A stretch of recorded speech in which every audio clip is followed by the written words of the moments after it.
Ողջույն իմ սիրելի աղջիկներ, եկել եմ ձեր հետ կիսվեմ իմ բացահայտումներից մեկով։ Ճամփորդում ենք, շատ հաճախ չենք ուզում այդ Dyson-ը մեծ եկա վերցնենք, հետներս տանենք աճուծաղ։ Դրա համար իմ մազերի գեղեցկությունը այսօր կապահովի։ Այս հրաշքը։ Հիմա միասին դուք կտեսնեք, թե մենք ինչ արդյունք կունենանք։ Ինչպես տեսնում եք, ուղղակի մազերս թաց են, դողացը հելել եմ, ասենց այս իմ բնական մազերն են։ Սկզբից ուղղակի ֆենում ենք։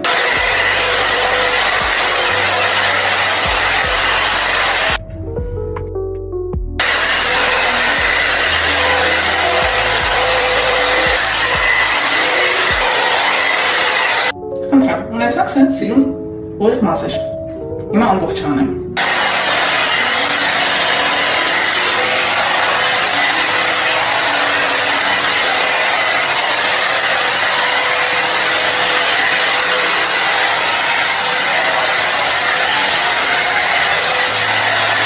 Դե ինչ, քանի որ ասացի, որ ես տենց շատ հարթ վիճակներ չեմ սիրում, սենց սիրուն, բնական, այս ամենը Hair Beauty այս հրաշք սարքի շնորհիվ։ Ես մեկ թվում է աղջիկներին գեղեցիկ լինելու համար ուղղակի պետք է նարդարված մազեր ուսա։ Այսքանը սիրելիներ։